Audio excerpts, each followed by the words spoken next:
screen yourself, because when you have diabetes, you may have some kidney conditions that not allow you to drink a lot, or maybe heart conditions that may not allow you to drink a lot.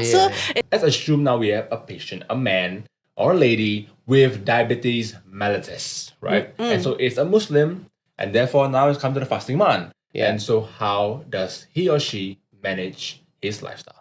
So when you fast, you can suffer what we call as a hypoglycemia. Alamak. Very low sugar, basically.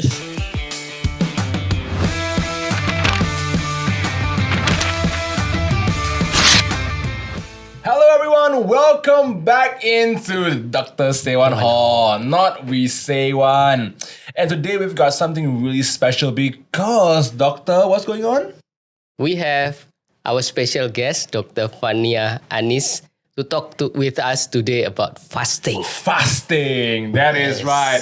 Hello, Dr. Fanny, good to see you. Give me a 5. Yes. Hello, Dr. Tony, Joshua. Yes, good to see you. How are you today? Thank you for having me here today. Yes, what is your full name? Fanniyah Anis. Fanniyah Anis is your full name already? Yes, my full name already. And so you were born in Indonesia. Yeah. Which part of Indonesia? Jakarta. Jakarta. Capital. You were born in Indonesia. I was born in Surabaya. Oh, Welcome really? to Surabaya. Yeah, Surabaya. How about you, doctor? Where were you born in? I was born in Kediri, a small city. Not many people know about Yes, this. I don't know. You don't know? Yes, very small place. But anyways, doctor, so when did you come to Singapore? It's been quite a while, actually. 2014, 2015, yeah. Okay. You come to Singapore and working as a doctor, and you graduated in Indonesia, right? Yeah. Graduated from medical school. Correct. In Indonesia. Is it difficult for Indonesian graduate to work in Singapore? Oh, yeah. Is it hard? Well, it's because it's not common for Indonesians to work here because of certain regulations different in every countries, and the history of the medical itself in Indonesia and in Singapore, which is a Commonwealth country, is different. So there are certain adaptations that we have to go through and certain degrees that we have to retake in order for you to settle down here lah. So it means that technically from the time when you graduated, do you work first as a doctor in Indonesia or were you like direct into Singapore? Okay, at the time, because I moved here through marriage, so I kind of like not really sure what should be done before moving here. So I straightway move here and find out the information once I'm here already. So at the time, apparently you need to gain some experience in your own countries and certain degrees and all. So I had to go through all this process while I was in Singapore already. Oh my goodness. Then I moved to, I worked back and forth to Batam, which is the nearest part of Indonesia in Singapore. The process was quite long at the time. You live in Singapore and work in every Batam. day you go to Batam to work. Waduh, gimana tuh? Tiap hari, Susah tiap lah. minggu gitu? Yeah, Ke Batam? became a sailor. Tiap hari, every day. Tiap hari ke Batam? Every day. Ooh, you love Singapore from the bottom of your heart, Oh, man. dear. Oh, there we go. Okay, I love it. I love Singapore. But at the time, I had no choice. But now I fell in love. Father, do you marry a Singaporean man? Yeah. Singaporean man. Yes. Singaporean men, you all are good. Yes. Oh, so that was how you came to Singapore. Yeah. And you've been working here all the while in Singapore. Yeah, I mean, once I completed like those experience that required, then gaining certain degrees that required, then I start working in Singapore in 2018 until now. And you are now I'm working in the internal medicine department in one of the hospital in Singapore. Intramedicine? Internal Intramedicine. medicine, yeah. So basically, it's a non-surgical, non-gynae, non-pets, but we talk about everything. Right, that is like your very- internal organs. That is very family clear. medicine specialist. Including the family medicines, yeah. Actually, I'm very curious, right? Because like Dr. Fani, you don't look Singaporean, you don't look Indonesian, you look from like you're from the Middle East. You got the Middle East looks, man. Tell me about it. How? The ancients, I guess that my parents both are Arab. Okay, now okay, that's okay. how we know. Okay, Yeah. Good. All right, we'll come back with more content.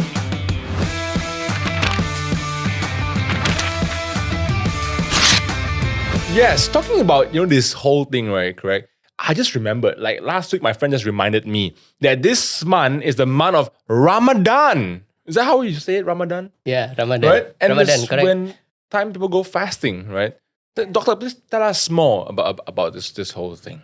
Yeah, I mean Ramadan is coming soon. True, it's gonna be 11th March. I Okay. think the 11 starting. March. Yeah, the starting of Ramadan. Right. So it means that all the healthy Muslims is compulsory to do certain type of Okay.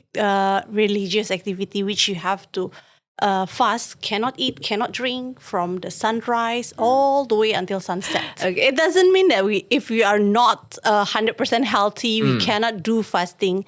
There is right, a way right. for you still to perform fasting safely, but you just need to understand better how to do it.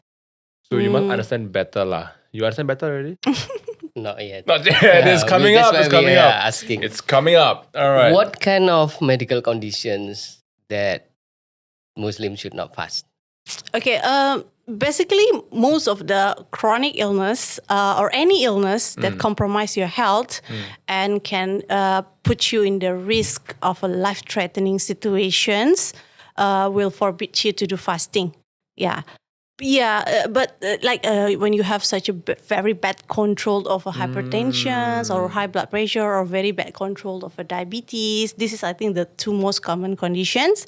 Or if you're too old, too fragile, or if you're very small, or if you're pregnant like me, by the way. Yeah, Oh, you're pregnant. Yeah. Wow, with the third child, fourth child. Third. Third child, congratulations. Congratulations. Third time is the charm. Yeah. Yes. So you are allowed to not do fasting and you're not going to get sin. Yeah, but you still can do it, like I said, to perform it, but need to know, you need to understand better the safety profile of it. If somebody come to see you, a patient come to see you, you as a doctor, and they want to do fasting, but they have diabetes or they have heart problem Or hypertension. or hypertension, then how do you assess them? How do you decide whether it is safe for them to go fasting? Okay, Ya tu gimana ya? there are some criteria that you can point out to the patients. Basically, is how bad is the illness, how good is the control, what kind of complications that the patients may already have when suffering diabetes and or hypertension or heart problem. And when we are talking specifically about diabetes, then we are gonna talk specifically about the glucose level or the sugar level in the blood, because when you fast, basically you just gonna you're not allowed to eat and drink, right? So yeah. it's puts you risk to have very low blood sugar and dehydrations and all Okay. these things gonna make your diabetes condition is worse, because when you're suffering diabetes, you are taking medications to lower down your sugar. So can you imagine you're taking this medication to suppress your sugar, Yeah. but then you're Yeah. not allowed to eat, you're not allowed to drink. So it can jeopardize your health if you don't know how to do it properly. What about Right. instead of taking medicine, you fast to lower your sugar level? Does it work like that? Yeah, so this is one of the things that we're going to discuss here actually, how to adjust your treatment, how you monitor your sugar level, and how you practice your diet. Maybe you need to do some modifications to practice a more like the healthier diet and Right. even to do a healthier lifestyle, including exercise. You still can do exercise. Right. Yeah. Okay, we will come back with more stuff to be answered, made just for you. Stay plugged in.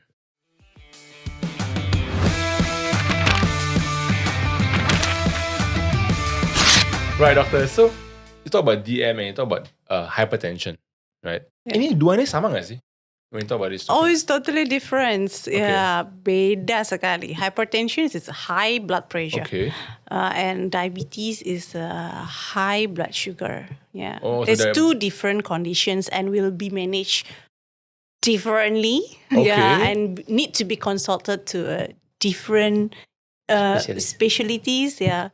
So I think we're going to need like 3 hours if we want to discuss about all the chronic disease. Just Yeah. surface level stuff. But the idea is that these two things are not interrelated or No, they're I not, mean, it can be comorbid. Like it can be, people can suffer both at the same time. Yeah.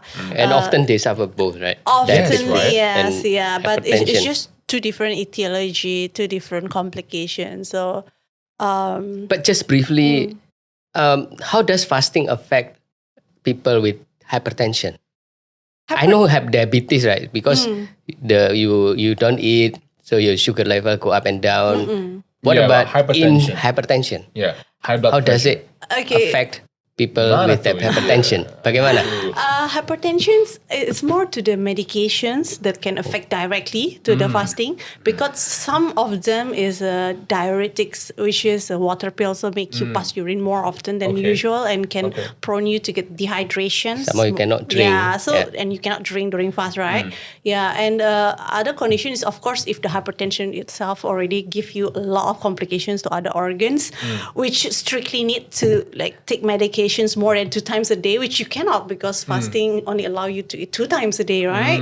So But is there exception for those who take chronic medicine? If not, the disease become haywire. Is there exception that they can just fast, not eating anything but accept medicine? Oh, no, no. No There's no such thing. such thing. It's not either you do or you don't do. Okay. Yeah, but you can be exempted. Like you don't have to do it if it jeopardizes your health. Yeah. Right, I see. Doctor, you know that I used to have high blood pressure. Really? Yeah. So young. I had it when I was 19. Wow. Yeah. But the moment I left national service, it's gone. Oh. I think the precipitating factors is quite clear there. Yeah. The stress. You sure or not? Yeah, Real. and my specialist for high blood pressure, when I went to see him for the one last time, before I left the national service, he told me like this: I have a feeling after you leave the NS, you won't come to me again, right? I said, yeah, I don't think so. And it's true.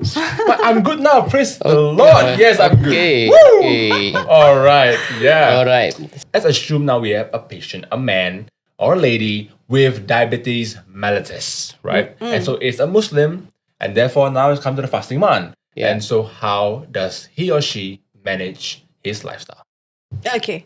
So I always emphasize to all my patients to come 1 to 2 months before the fasting Ramadan itself to do a brief consultations, so to basically discuss in general like what.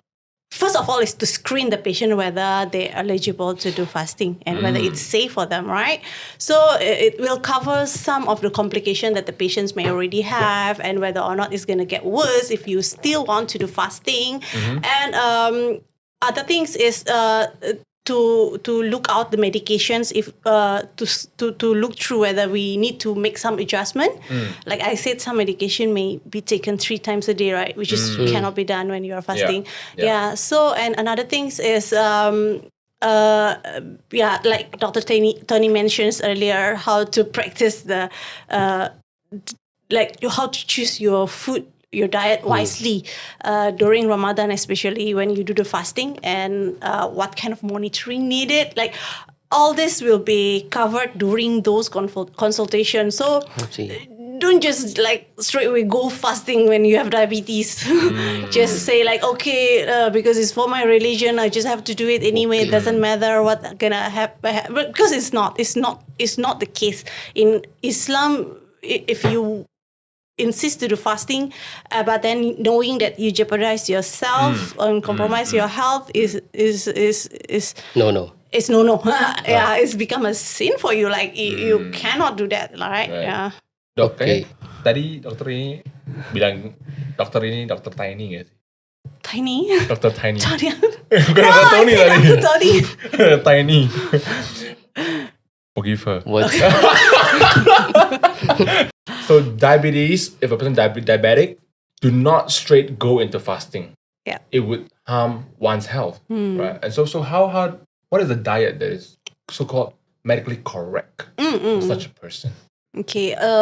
So it's not gonna be too different than the diabetes diets that has been introduced to all diabetic patients, which is need to cut down all the sugary food, sugary drinks, need to cut down the fatty food, and but more to emphasize in fasting, especially, is for you to drink more water than usual, like at least 8 glasses per day. Okay. And That's during at night. yeah, I mean during the time that you are not supposed to allowed fast to lah, eat. which is the sahur or the sundown time or after sunset, which is the iftar time. But of course, this is why I say it's very important to screen yourself, because when you have diabetes, you may have some kidney conditions that not allow you to drink a lot, or maybe heart conditions that may Right. not allow you to drink a lot. yeah, So yeah. it's a bit tricky in that sentence. So still need to do consultations, yeah, because in Ramadan festive, usually people selling all the very sweet stuff Oh. to breakfast, right? Yeah, Enak banget tuh, Dok. Yeah, like the dates, Kayak apa ya? and Korma. makanan Korma. what do you mean, Kuih like korma, right? sago, Kuih kuih, gitu. Malay, and all this very The- high Enak content itu, of loh. sugar. Iku, Suka. Yeah, and all these things you need to emphasize to the patients that they really have to limit it, and the type of carbohydrate you choose need to sort of like can give you a prolonged kind of release. Like you cannot just take the simple carbohydrate which gonna be converted into sugar and straight away use it and finish it. You want to combine this kind of carbohydrate that packed together with fiber, so that can have a slower pace of absorption of the carbohydrates. So What's the example though? for example, is like a whole grain kind of stuff, like Okay. wholemeal Not rice, bread, not- like a brown rice. Brown rice, brown that's rice, not white rice, not higher, white like rice. lower, what we call as High a glycemic acid. low Low glycemic, glycemic index, yeah, index. which is the parameter we use to decide whether. Yeah, okay, kurma or dates, right? Yeah, Kurma. that's a very good example. Also, people tend to avoid it totally when you have diabetes because they thought kurma is very sweet. So you avoid dates when you have diabetes? No, it's not true. Actually, even though that it tastes very sweet, but it has a quite low glycemic index. Really? Yeah, Okay, so okay. it's a fructose, not really simple I carbohydrates, see. and it's packed together with a significant amount of fiber, which provide you to slow release the carbohydrate, slowing down the absorption, so preventing the spike in the high sugar level. And the dates is proven to have a lot of good nutrients like an iron, Wow. calcium. Let's buy dates Yeah. tonight, man. She mean fast motion. Yeah, that's also true, Really? because constipation is one of the symptoms that people come to me when they do fasting in Ramadan, right? So Fasting has something to do with constipation. yeah, because you don't drink as much as normal, and The stool become hard. yeah. It's not lubricated, is it? Yeah, and then the choices of the food, they don't eat fiber much. They eat like all the the sugary stuff, right? And yeah, so I think as long as we eat in moderations, dates is also still good. I mean, 2 dates a day during breakfast is not gonna harm you, even though you have diabetes. It's But good normally for they you. don't just eat 2, right? They maybe eat 10 or... No. Really? Usually it's 3 lah. 3. Yeah, most of the Not people. enough lah. In moderation. Moderations. In Health moderation. promotion board. Eat everything in moderations, moderation. correct. I've never eaten dates in my life before, but I've had dates in my life before. I've had a few of them. Sweet dates. Sweet. I have no diabetes. In fact, it boosted my mental health. Unless... Never mind. But yes, dates. But dates too much also will give you a headache, right? Correct. Are you speaking from personal experience? And so stay plugged in, and we have got more and more good content coming up made just for you.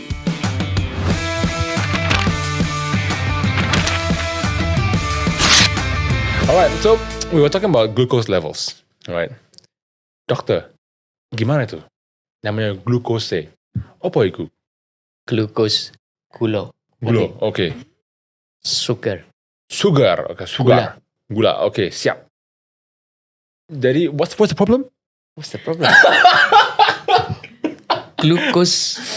How do you monitor glucose level during fasting? How does fasting affect the glucose level? Nah, ya itu benar. Fasting and feasting. Bagaimana itu? Gimana itu? Iya. Okay, when you're talking about a glucose level, why is it so important in diabetes people, right? Because you need to understand what's the pathophysiology. Why would people have a diabetes can get a very high Butterfish? diabetes. Butterfish ideology? Pathophysiology. So it's like to explain how actually the disease become a disease. Okay. So That's called pathophysiology. Yeah. Butterfish. I heard butterfish. Yeah. So basically, is for you to understand why your sugar is so high when you have diabetes, and how does these medications help you? Then you can actually know how to do fasting safely in Ramadan, right? There's an organ in our body called a pancreas that's supposed to produce the insulin. This insulin is supposed to suppress your blood sugar that you don't use, so that level maintaining normal in the blood, right? So when you have diabetes, there's a disturbance here. So your insulin production is not so great. Nothing suppress your blood sugar in the blood when it's so high, and then blood sugar become the culprit and causing a lot of problem in the body and start attacking all the organs with a different way. So the mainstay treatment of this is how to control the sugar level in the body when you don't have enough of insulin productions. So some diabetes, there are two types of diabetes. One is like type 1. Type 2, is it? Yeah, type 1 is like you failed from the beginning already. So definitely the treatment is just going to be to replace your insulin. Then the second Replace one, the insulin. Replace the insulin. So you just have pancreas. to Inject insulin. jab your body with the insulin lifetime. Okay, got it. The second one is the type 2, which is more tricky because it's will arise when you don't have a very good lifestyles, sedentary lifestyles, and the risk factor is including obesity, genetic and stuff, and causing the resistance of the insulin receptor of the body. So the insulin may still there, but cannot be digested and used to our body because the receptions of it is, having a problem. Boom. So when you manage this type of diabetes, it's either maybe you don't need medications yet, but mostly is for those who just in the condition called pre-diabetes, so not really diabetes yet, but high risk to develop diabetes because your sugar level is almost there to fulfill the criteria of diabetes. Wow. So in these conditions, because you just managing a healthy lifestyle with diet and everything, maybe the adjustment is not going to be too much when you still want to do fasting. In fact, fasting will help you a lot with the diabetes management because most of the time it's going to be practicing your healthy lifestyle. And the second one is those diabetes who is managed with the oral medications. These oral medications acting in different way. That's why consultations again needed because some of them just to increase the resistance of the receptor, like I mentioned, and doesn't lower down your sugar level and can be taken normally, especially if the dose is 2 times without any adjustment. So 2 times means before fasting and before after fasting, which fasting. is the sahur time. Then breakfast. the iftar after sahur. So if you are taking 3 times of medications, you can change it into the 2 times. That's why maybe you still need to 1 month consultations is needed because you don't want to change straight away when day 1 you do fasting, right? You want to make your body become, because you've been taking 3 times a day, then suddenly you want to decide to take 2 times a day. So some adjustments are going to be needed. So you want to make sure your sugar level is still okay even though you take 2 times a day. Right. After during that 1 month prior to fasting consultation, do you try out like half fasting first and take away, like for example 3 times a day medication, take away 1 and see how you go, or how does it work? No, actually you straight away do it how you do it when you do fasting.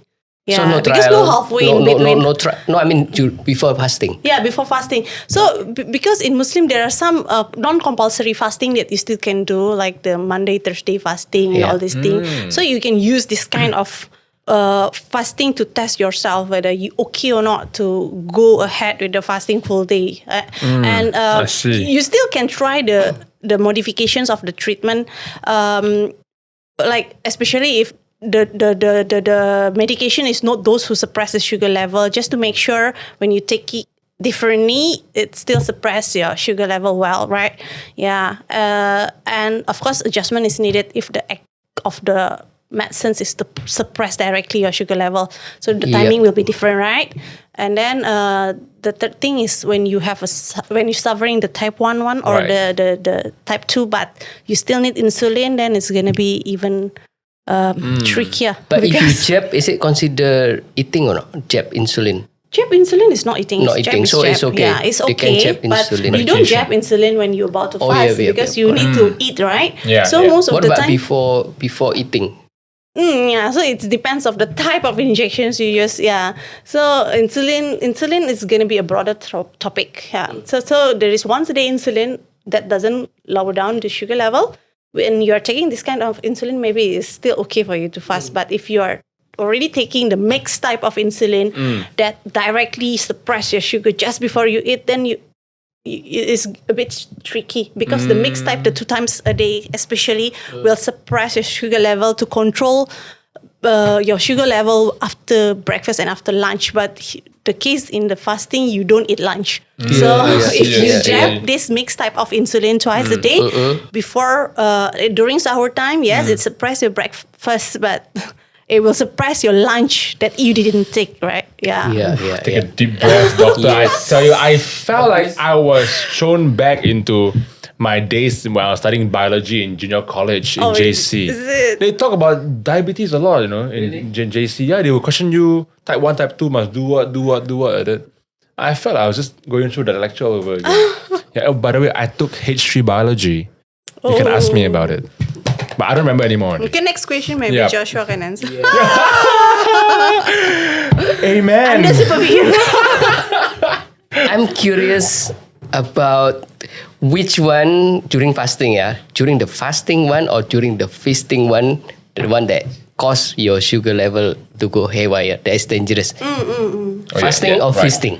Okay, so both can cause haywire in a different way. So when you fast, you can suffer what we call as a hypoglycemia. Alamak. Very low sugar, basically. Hypoglycemia. Very low sugar, basically. Low sugar. Rendah banget ya. During feasting, we are talking about sugar spike, which can cause what we call as a hyperglycemia, which is high. Okay, that's easy. Both can cause a different problem. So you really need to recognize the symptoms, especially the first one, which is the hypoglycemia.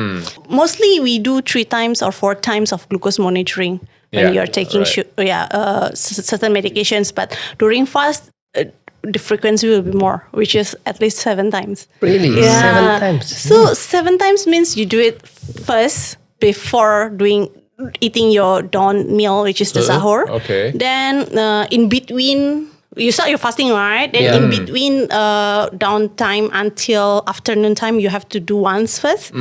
Okay. Because you start your fasting already. You want to make sure you're okay. And you just eat. So you just want to make sure you don't eat too much. It's causing the high spike. Okay. Then after that, in the afternoon, it will be like about 6 to 8 hours after you start your fasting. So maybe the storage will start depleting. Yeah. I see. And then after that, if still okay, you continue your fasting all the way. You want to continue all the way until iftar, the sun sets, right? What is not okay? So in between, Sorry. what is not okay is if you raise okay, let me just finish this first, maybe the whole day. So after that, you finish until you want to finish all the way until iftar, right? So in between, you need to do one more. Okay. Then iftar. Then after iftar, you want to do one more. Then after that, throughout the night, at least you do once again, which is the midnight time. Yeah. So 6 to 7 times a day it's gonna be.